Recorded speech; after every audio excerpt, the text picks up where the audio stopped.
This is a conversation, not a presentation. We have a couple of slides we'll share with you, but very much want to hear what you want from us because we are in transition currently. Interim is my title because we're in the process of recruiting a permanent lead for human resources. And so want to spend the bulk of my time here hearing from you all about what it is you expect from us and some things that we can do for you. Do I have to? Let me try this so that people can hear you next door. Let me try this. Now try it. Do you want me to sing like a Whitney Houston song or something? Is that better? Now try the mic. Can you all hear me? Yeah, no, raise it up a little higher. Can you all hear me? Nope. Okay, hold on. Now? No? There. There, right there. Right there. Okay. All right. Thank you. Thank you. So just want to give you all a quick, I hate that when that happens, a quick snapshot of what, come on, where is it? What HR does. I can get this back up. Let's go right there.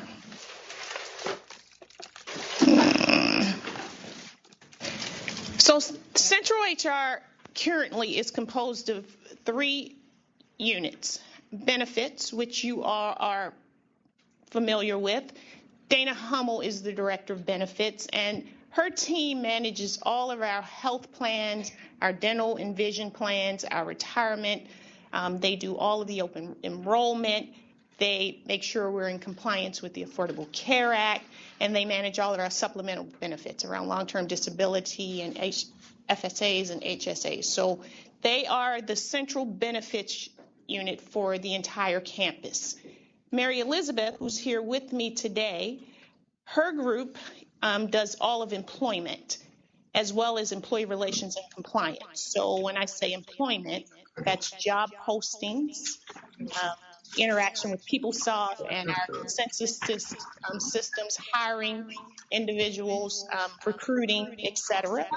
Mary Elizabeth's team also does all of our new employee orientations for staff, and they work with faculty affairs on the faculty orientations. They manage all of our job postings. They oversee policies in Title VII and an action plan. So that's where we hire people and we make sure people are in compliance when they're here. They do all of our investigations. That's our compliance team. And then there's the compensation team, and Helen Combs is new to HR. However, she worked here 17 years ago and just came back last year.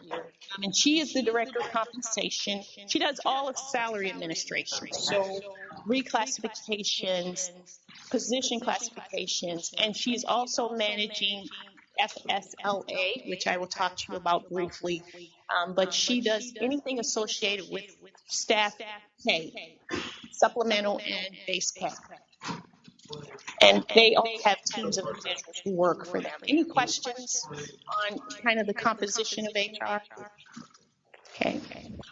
So we don't do this in isolation. There's a couple of things. When you think about HR, it's important not to just think about the central unit because we get help from other folks. So there's a faculty affairs group that Dr. Tracy Ells oversees, and we work closely with faculty affairs on faculty-related human resource issues.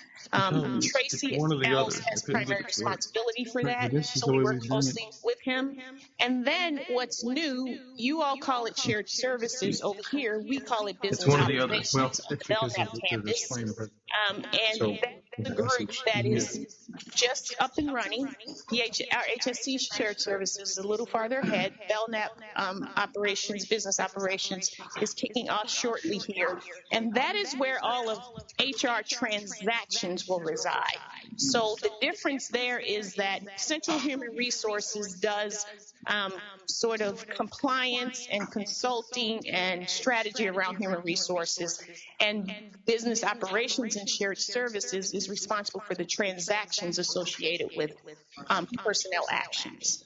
And we work very closely with these three groups. So in order to get individuals, I call it, the acronym is ACT, in order to get individuals added into our university when they are hired, if something changes about them while they're here, either their job or their benefits or any of that, or if they decide to terminate their employment here. All three of these groups have a role to play in those three actions, and we have to work closely together and coordinate those actions. Any questions there? So sometimes when you come to us with things or concerns, that's okay. Let's see There's here. a lot of technology in this. Okay, we got the That's the other room. our podium now. Funny.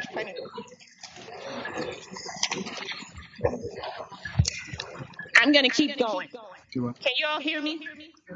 Okay, let's just keep going. Oh. So you can't see that, so I'll just run through them. So a couple of things I wanted to just point out to you, and then have you ask me questions about these or any other things that you've been wanting to ask about. First, we are in the midst of searching for an associate vice president for human resources. We are working with a search firm.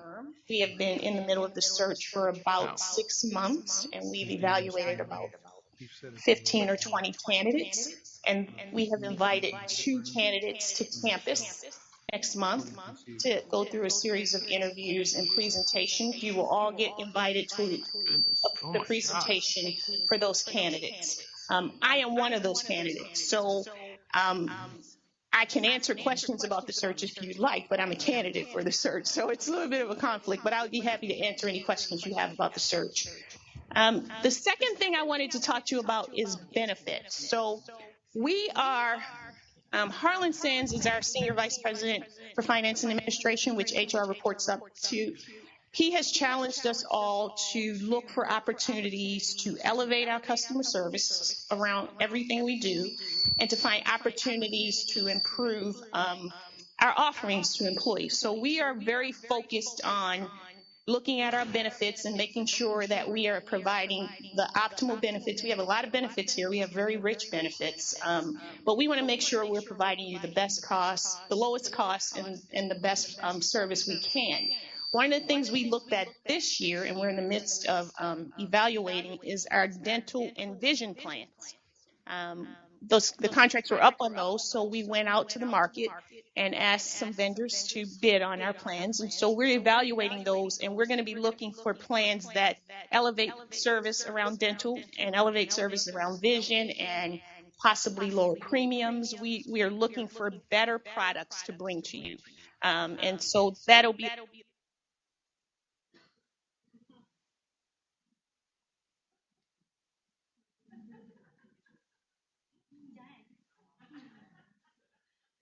helping people understand how to get ready for retirement. That is a big that's a big push for us because we have a defined contribution plan. Some places have a defined benefits plan. The difference is that when you have a defined benefits plan, when you retire, you get an automatic pension. With defined contribution, you have to put into that plan to get anything out. And so if you don't save early, then you get to a point in your career where you may not be ready for retirement. And it's not only the financial aspects of retirement, it's also some of the social aspects of retirement. So we have built a retirement readiness program that we're going to be rolling out in a couple of months. And we want to start having people think about retirement early in their career, from when they're in their early 30s or maybe even 20s. And the individuals who have helped us with this, we've spent a lot of time with them, is our ULARP. That's our retirement group. These are folks who are already retired. And we sat with them and asked them, what would you have liked to have had prior to your retirement? And they helped us build a program that said, when I was 30, I wasn't thinking about these things, and you need to help people start thinking about them. So you'll see a series of seminars. We're going to make sure we bring them to this campus as well on how to get ready for retirement. We're working with a couple of our retirement vendors to do some one-on-one retirement readiness with anyone who wants to do that. But that'll be a big push for us in the coming year. I'm going to go to employment practices and diversity recruiting resources. And would you like to speak to that one, Mary Elizabeth? I'll give you the microphone. I might start singing, but it would be bad. Uh, so, Jeanell is right. One of the responsibilities that have been transitioned over to the team that I have the pleasure of leading is employment, and so we have an opportunity to have a fresh look at what we've done in the past. We have plenty of feedback on the things that people like and don't like so much. And so I told Jeanell it's an opportunity for me to do those creative things that bring me joy in my job. Certainly, just looking at something with fresh eyes. So, in employment, you will see that there will be some gradual changes in the way that we serve you. Not saying that the way that we served you before was necessarily bad, but I think that we recognize that as the university grows and changes, that your needs grow and change, and sometimes we just couldn't keep up pace with that. So one of the big things, and so, okay, I'm being a little selfish because, EEO and affirmative action are in my heart. So I'm going to start with that one. But we have some federal and state and local obligations as it relates to affirmative action and and EEO, which means equal opportunity, equal, hello, equal employment opportunity. All right. So one of the things that you will find, and it's already online, and you will see us, we'll start communicating with you, is that we found that without getting into too much detail, one of the things that we're responsible for, because the federal government says that we are, is that we have to manage the diversity of our university. We have obligations to put out good faith efforts in making sure that we represent the community that we live in. Okay, so the best way for me to say this is, so we have a job category. We'll use administrative assistant. We recruit our administrative assistants locally. So we have information from the government that tells us how many people are administrative assistants in our area. We have information that tells us how many of them are women and how many are men. And it also tells us how many are minorities. So you think about that information, and that's our baseline. That's what we call that's the labor market. Okay. And so the federal government says it is our obligation to try to make our university look like the labor market. So every year when we do the affirmative action plan, which will be coming out shortly, we have, it comes out, it's posted on our website. It tells you for our administrative assistants, these are the amount of women that we have. So the federal government's worried about protected groups, and so women and minorities, persons with disabilities, and veterans. So these are the groups that I'm talking about. It will tell you where we are in the university as a whole, as far as that category, and it'll tell us how we match up as far as the labor market. So in many cases, we look really good. We look great as far as us being where we need to be. And there are some cases where we have some challenges. Well, what we've done, Jeanelle's going to say, I wish I didn't give her the microphone because I love talking about this. But what we've done is, what we've had in the past is people say, okay, you're telling me that I have an issue. I don't have the availability. I don't match the numbers in the market. Like this is what we tell you coming out of employment. What do I do? And so we would talk to you and we would try to guide you and help you. But what we've done now is we've built a space where you can look at a discipline of a job, or you can look at those groups that I talked about, protected groups, and we actually have links to other job posting sites. Some of them do cost money, but it's, certainly, just depending on our commitment to diversity, it's worth it. But so instead of just posting on the Courier and on higher ed, which we automatically do, you have options to actually find people in your discipline or try to find that diversity out there. And it's easy. So what you will start to see, for those of you who handle those things, when we see that there is, when it's not matching, right, to what's in the labor market. I'm using these words because Jeanell tells me all the time, people don't always know all the acronyms or all those words, so I'm going there. You all good with that? Okay. So when it's not matching, we'll tell you, and then we'll send you a letter that says, we noticed this. And so here are some tools to help you.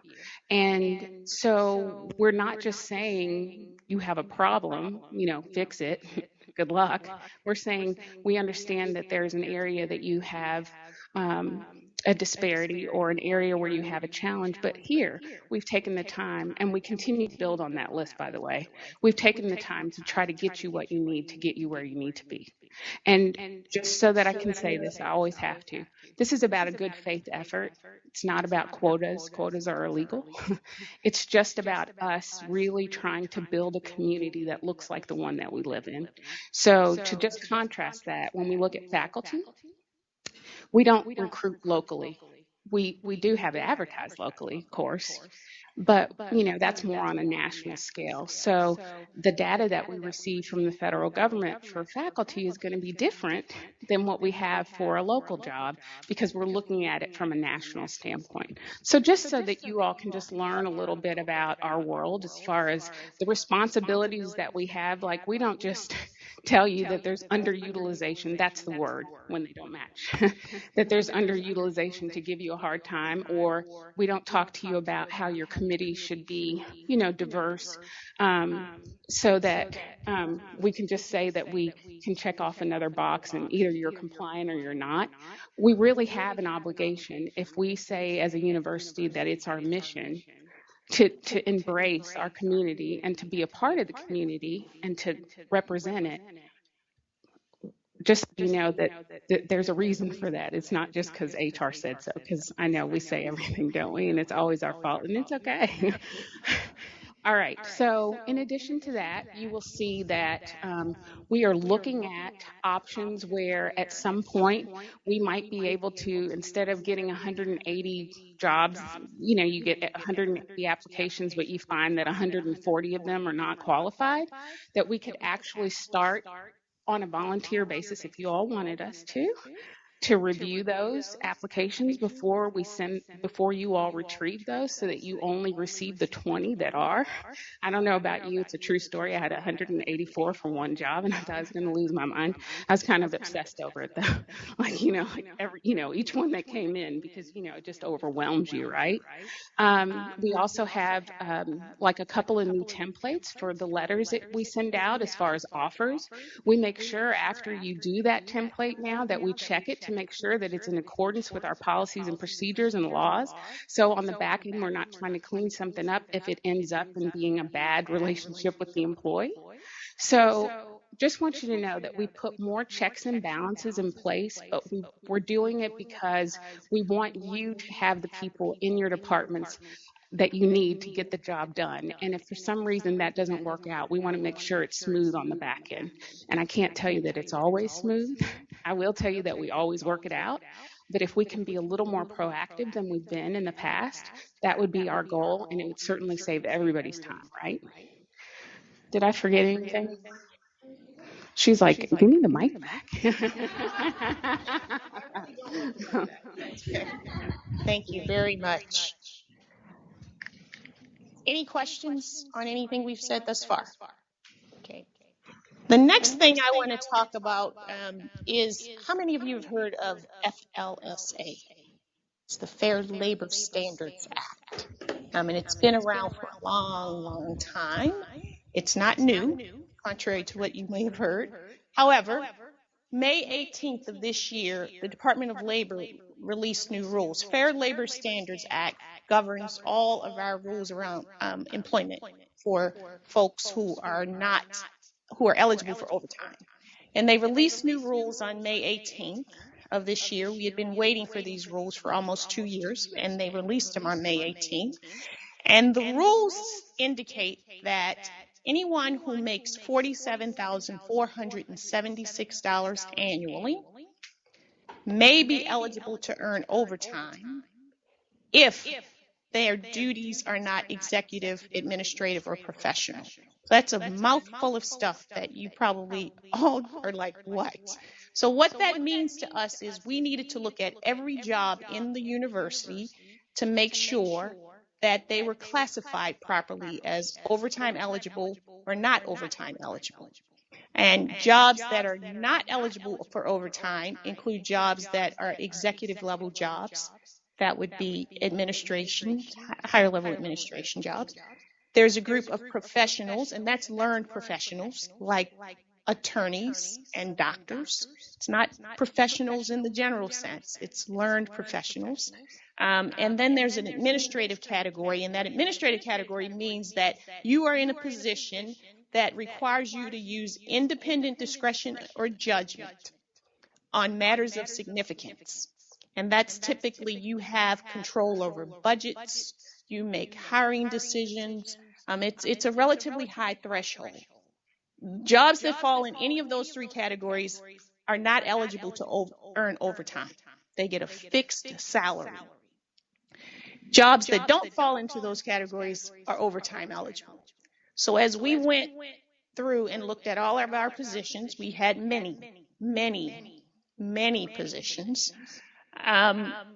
We needed to make some decisions as to which of those jobs would remain overtime eligible and which ones would not. We are in the process of doing that now because the vast majority of our jobs here don't earn overtime, and so we need to modify some of the classifications on those positions. The other thing is that the threshold was $23,000 some odd dollars, and it went to $47,000. So initially you were fine if you were at $23,000 or less. Now it's $47,000 or less. That's a significant jump. So we are in the process of evaluating all of our positions and making sure that they are classified correctly. And there is probably going to be some positions that are currently salaried and not eligible for overtime who will be switched to eligible for overtime. And we will make a recommendation to administration in the next 2 weeks as to which of those jobs that is. And the thing to keep in mind, and not to pick on administrative assistants or administrative associates is one that comes to mind. That's a position that is not currently eligible for overtime at this university. We've evaluated that position. It's hard to make a case for that position being a position that should not be eligible for overtime. But what that means is if that position is eligible for overtime, it's not just for one department. Every administrative associate position across the university is then eligible for overtime. So this is not a departmental choice. It's not that you get to keep your title and your classification and you get to keep yours because you're in a different department. This is a university-wide decision that we have to have our classifications consistent across the entire university. So in the next month, you will be getting information from the dean's office communicating to you where we think your position falls in the realm of fair labor standards. Any questions on that? I know it's just a lot to understand. Yes, ma'am. So with PhDs who are possibly postdoc or fellowship positions, are they considered learned professionals? They are not. So there's about 6 groups of employees that the regulation called out. Postdocs is one of those. And so postdocs are not exempt from overtime in the regulations. We are going through postdocs with Dr. Els, our Faculty Affairs, and Dr. Pam Feldhoff, to really understand how we're going to handle postdocs because the regulation says postdocs engaged primarily in research should earn overtime. That's what the regulation says. Postdocs engaged in primarily teaching in the humanities are not eligible for overtime. So that's not a university level rule. That's not a rule that Jeanell made. That's the rule that the federal government handed us on May 18th. So as you know, we have lots of postdocs here, 177 to be exact. We need to work through how we're going to handle our postdocs. Any other questions on fair labor? Yes, ma'am. So if they're going to become overtime eligible, does that mean that That is correct. That is correct. That's the, so I'm sorry, and that's a good point of clarification. If you're exempt, that means you do not get overtime. You are not eligible to get overtime.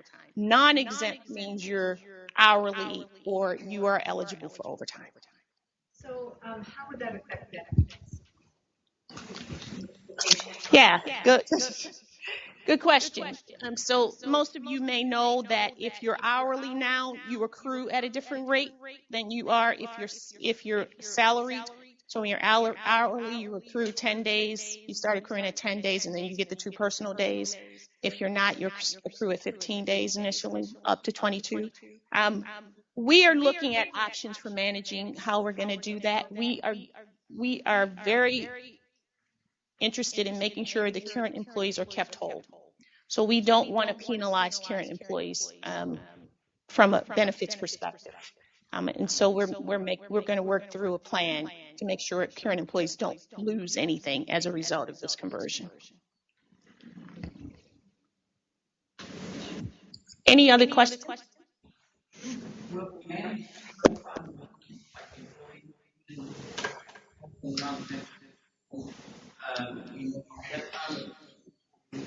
Oh, no. So I'm meeting with all the deans one-on-one and working through their list of employees. I need to get Tony. She's on.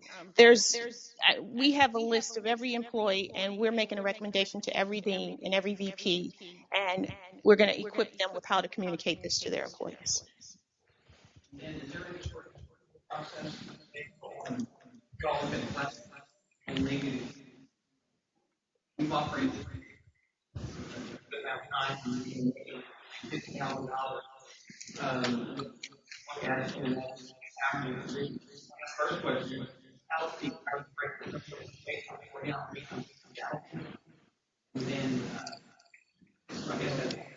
So I heard 2 questions. Is there an appeal process?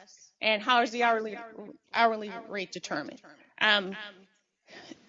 There is a collaborative process, not an appeals process, because one of the things we're accountable for is making sure we do this consistently across the university.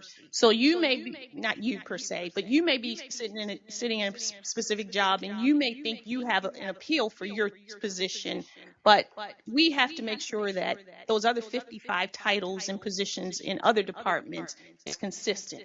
So that's why we're collaborating with each department and talking about every position in the hopes that we don't have to have an appeals process. It's a very iterative, collaborative process. Some of them are black and white.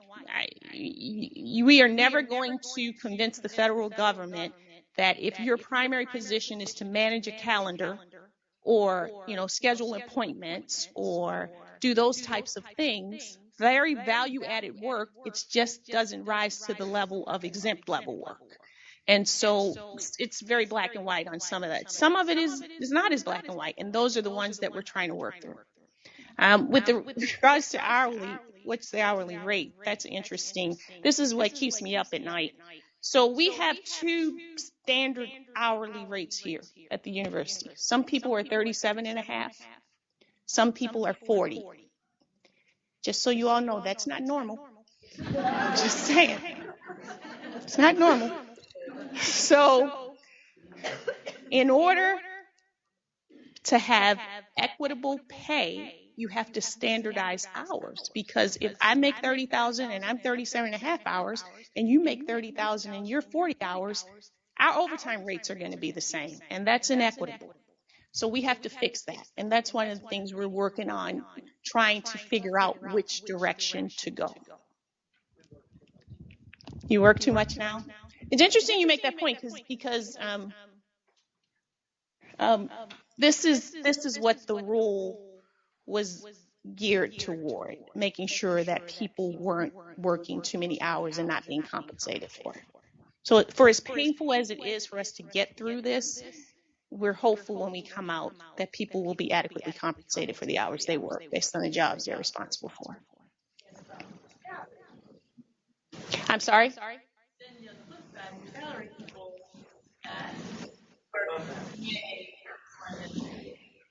Yes, and that is called the burden of an exempt level position, that their salary is based on not on necessarily on hours, but the jobs they do. So you were saying that you're in communication with PEs and all that. Yep. So at any point for ways of communication, you won't say these job titles. No, we're going to haul everybody into the convention center and give them a card. Oh, we're not going to do that. So what we're going to do is we're going to work with Dr. Ganzel and Karen and lay out a plan as to how they want to infiltrate this down through their department heads and their chairs and we have a communication plan. We're going to have some all campus communication sessions so people can come and talk about this. And so there's a communication plan as to how we're going to roll this out. But we're going to rely heavily on Karen and Dr. Ganzel to give us directions on how they want to get this communicated down through the School of Medicine. Any other questions on that? Yes. A lot of our funding comes from grants or out of we had a budget student that is for all operating money. So our and have however don't hold it. That's something that The regulation doesn't speak to that, but clearly that's an option. I mean, that's an independent operational option for departments. It's an option to say that the regulation, the law does not speak to funding at all.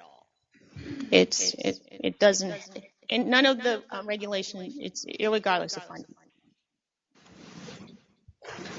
Yes. So the law is supposed to take effect eventually. That's right. You roll this out a month prior or the day of. No, our goal, no, our timeline, I should have brought that. Our timeline is such that we want to make sure this is all in place so any changes will be on that November 25th pay period, because we have to be fully in compliance by December 1, and that's the first pay period before December 1. If you have someone that travels a distance to do something, You're killing me. well, is that considered that they start when they leave the building? No, it's so one of the things that we are writing, and we've looked at this from a couple of other universities, we have positions that travel.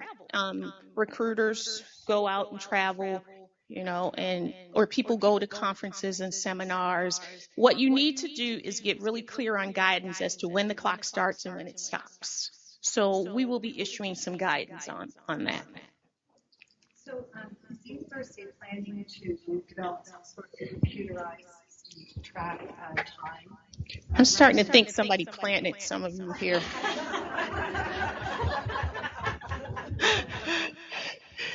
That's an excellent point, and that's one you're talking about a timekeeping system, which is core to being in compliance for this rule.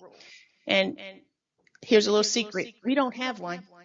And so every department does it differently. Some people have spreadsheets, some people have just a forum, some people do various things, and so we don't have a consistent timekeeping system. Yes, we are thinking about how we have a timekeeping system. Secondly, the business operations, and I know your shared services on this campus have worked on some things for timekeeping. But one of the communications in our training will be how to keep track of people's time, because not only do an employee have to account for their hours worked, someone has to approve their hours worked. That's what makes it valid. And so in the event we are ever questioned about, did Jeanell work those hours, or Jeanell comes back and says, I wasn't paid for these hours, we need to be able to substantiate that. And the easiest way to do that is from some standard timekeeping system. Since we don't have that, we're going to be putting out some guidance and provide some sort of tool, I use that term loosely, as to how to keep track of time. But that's a big part of being in compliance with this rule. I have a question. You mentioned like the professional positions and professionals and more. These are on the health science campus. We have other types of licensed professionals, like speech therapists, occupational therapists. Nurses, I'm sure that's what I'm saying. Yeah, nurses are eligible for overtime. So yeah, it's really, and then the law calls out the professionals. They're pretty specific about the types of professionals that one of our more interesting groups of employees, just so you know, is athletics. So athletics has coaches, and they've got athletic trainers who are certified, and so we're trying to work through how we classify those people, because there are some gray areas with some of these people. And so we're looking at all of the trained professionals from our perspective and whether or not we can get them in that category. But the law is pretty clear on that, because that piece isn't new. That professional piece has been in place for a very long time. And they did call out teachers, just so you know, they call them teachers, but our faculty fall in that area. Faculty will not be eligible for overtime. If your primary responsibility is teaching, and most of our faculty's primary responsibility is teaching, even though they have teaching, research, and service, most of their responsibility is teaching. So faculty will be exempt from overtime. Yes.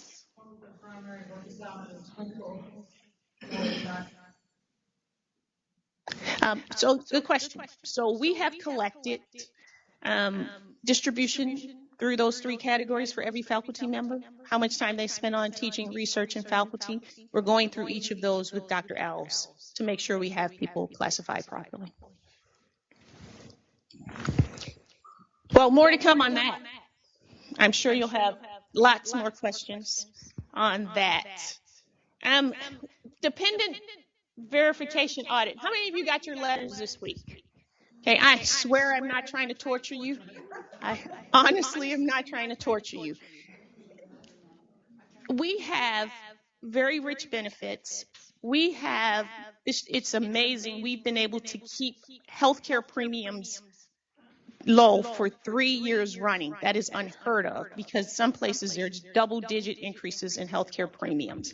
Part of that is because we manage our self-funded healthcare plan so well here. We have a self-funded healthcare plan that is managed extremely well.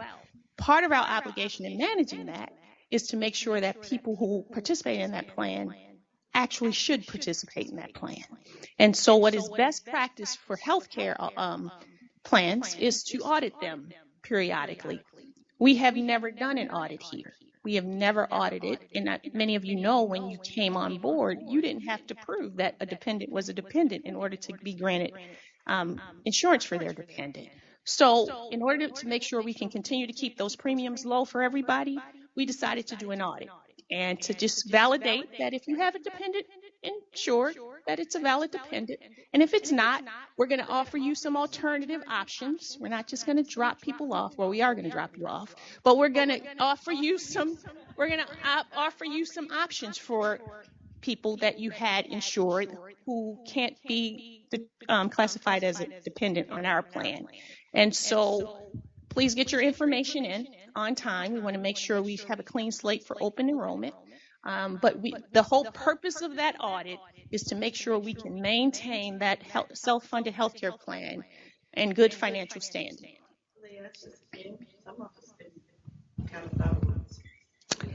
You probably got a letter. You probably got an email. You probably got a phone call. I am sorry. So we did not want people's personal information coming to the university, so we contracted with a third party to do that.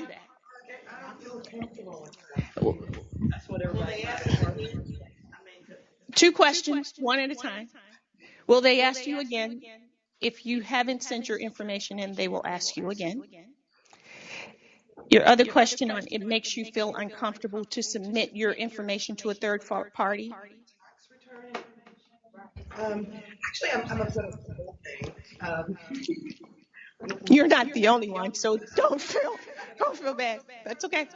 When all this is said and done, are they going to let us know like how much the audit costs and what they actually send? Because they're putting us through a lot of hoops. I personally want to see my records in flood, so that means I have to go find who in the county that I was married and go get one of those and all these other things. You know, that cost me They threatened us by the end of August if we didn't do it, they were going to take our health insurance away and we wouldn't be able to get Cobra. I mean, I don't feel comfortable with the whole thing fall. Well, I do apologize to that, but for that. But again, the purpose is to keep our premiums low. And so that's the biggest overriding. And I apologize for the inconvenience, but that's the way that's the only way we can ensure that there aren't people being insured that we are all subsidizing who shouldn't be insured. So I do apologize for the inconvenience. I know it's an inconvenience if you don't have your records. We did not want personal information coming to the University of Louisville because people don't like employers having their personal information like that, which is why we contracted with a very, very reliable third party.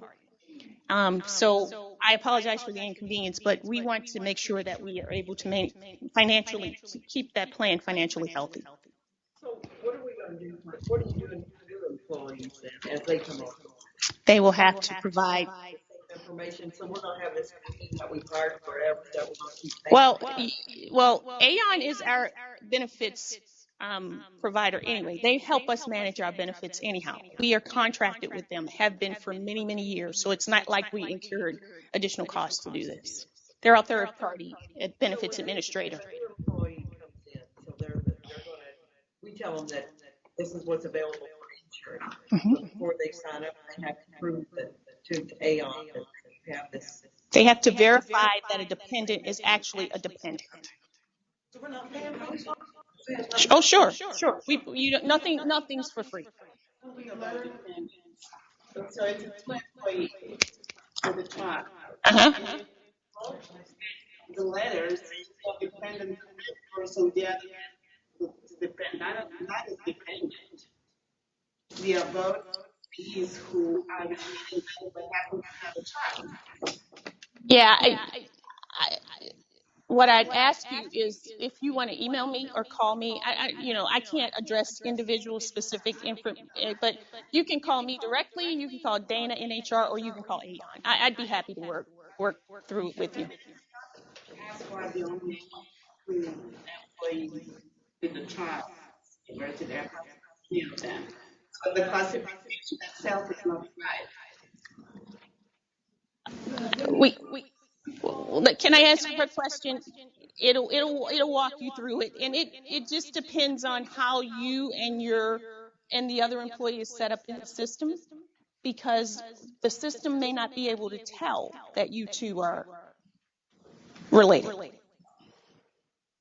because this is all done by your employee ID number. But I'd be happy to work through your situation with you. There was another question somewhere.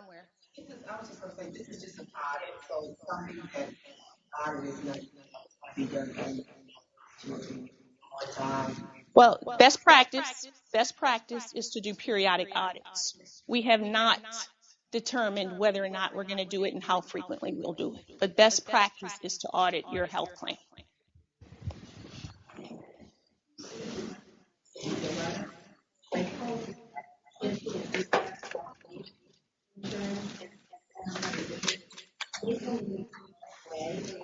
You don't have any dependents? Okay, that may have been error. Can you email me to make sure? There may be something in the system that is flagging you as a dependent, and it's not just health; it's health, dental, vision, life. So even if you get the waiver for health, and you take in one of our other benefits, and you have a dependent on one of those, you will probably get a letter. Then your situation may be in error, and if you email me, I'll take a look at it. Well, it's wrong. It's not wrong if you don't have a dependent, but why don't you email me so I can have your name? Yes, ma'am.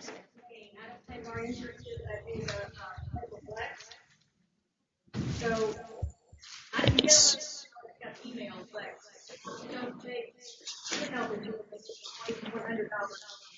away from them. And I have my daughter on that, so I don't know. Somewhere you had a dependent flagged in the system. If you send me your name, we can look into your specific situation. Any other questions? I just want to let you all know, I know this is difficult.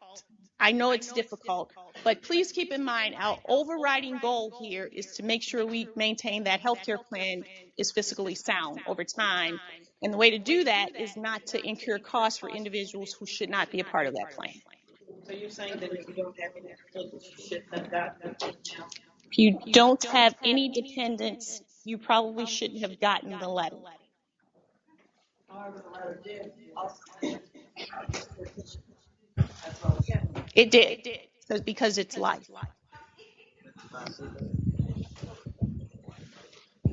I see another. That's a good point. So it's not just health, it's health, dental, vision, and life. And so if you have a dependent assigned to your life insurance, then you are probably going to get a letter, because we need to verify that that dependent that you have tied to your life insurance is actually your dependent. Well, you can leave life insurance to be anybody. No, if you have child or spouse insurance. You have them insured. That's right. Okay. Last one. We're almost out of time here. One of the things we did, which is going to be helpful as we move forward, is we did a staff salary competitive market analysis a few months back, where we went out to the market and looked at what all of our jobs should pay. We benchmarked 99% of our jobs, and identified what the market pay for that position is. And so we have that information, and we know exactly where everybody's position is relative to that market salary. One of the things that you all may have seen in the letter, the email that went out, is that about the spending plan, that we were going to get 2% pay increases, which we are going to get. I hope you all saw that email, that we're going to get the 2% pay increase will be a part of your August paycheck for staff. August 31 for monthly paid staff, and then August 22nd or 23rd, I forget the date, for biweeklies. And it will be retroed back to July 1.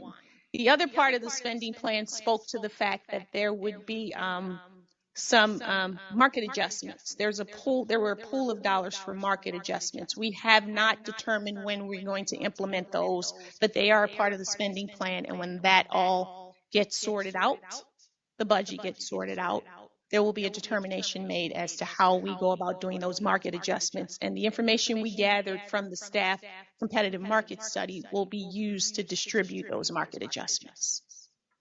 Yes? That is. It is. So 1% plus a factor depending upon your rating. We'll get 2%.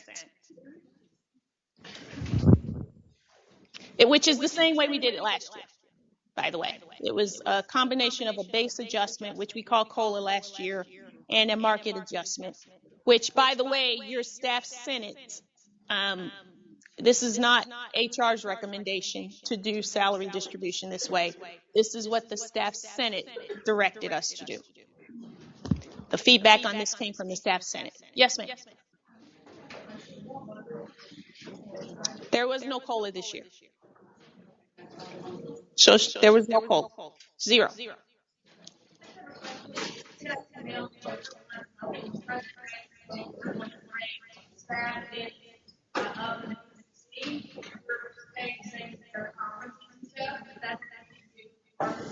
I'm not familiar with that. And, staff, it just depends on the market in which the position. Many faculty positions, as Mary Elizabeth alluded to, are recruited nationally and even internationally. Several staff positions are local. So the market varies for positions specific to staff. But I'm not familiar with the email you're alluding to. Yes, ma'am. Find out where we stand in relation to the market for position. At some point, we're combing through the data and working with Dr. Pinto and Harlan, and we'll release some results around the market study.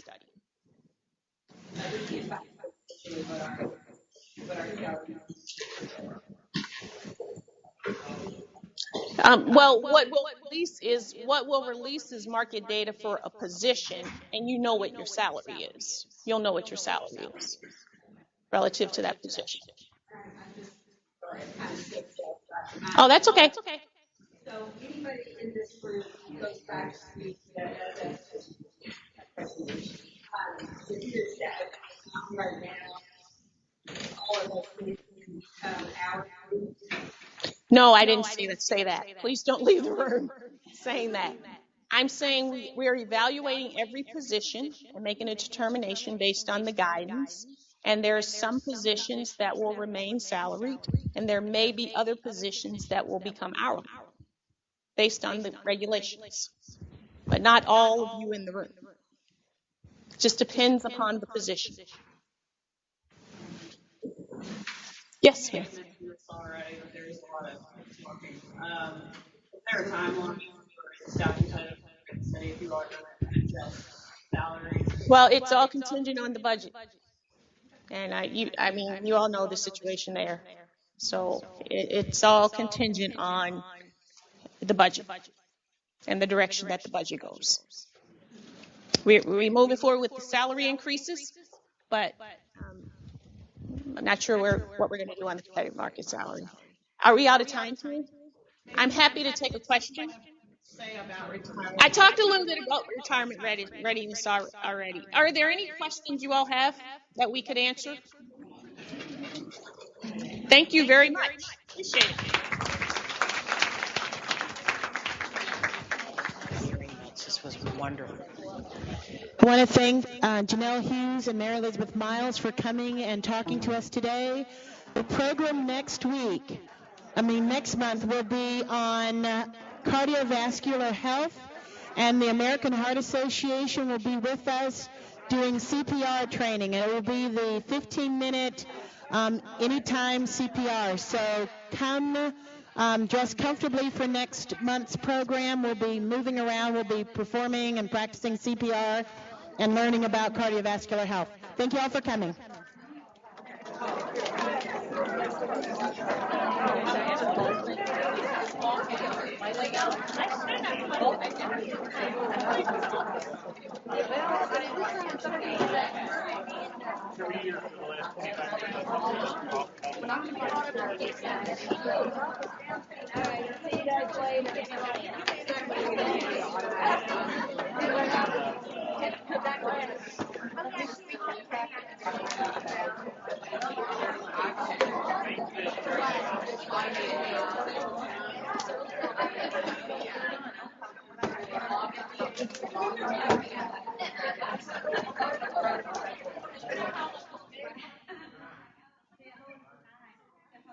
All you do is log in with your own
Yankees, I don't need that.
Can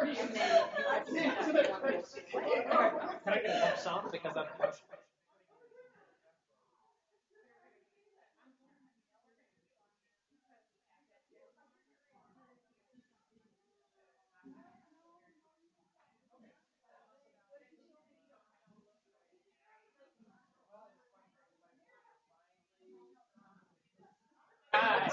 I know it's gonna be like a lottery. I was like, oh my god. I know, I had two, but I did them.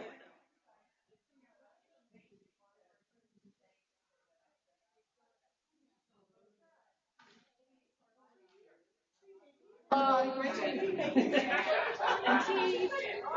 the tea. Oh, so I shouldn't bank on having an extra $1,800 a month. But at least Yeah, it's soothing. Meditation, Thank you. No problem. I appreciate that.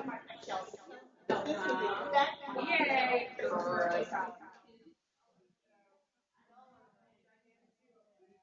all the stuff is hitting the fan.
still got about an hour.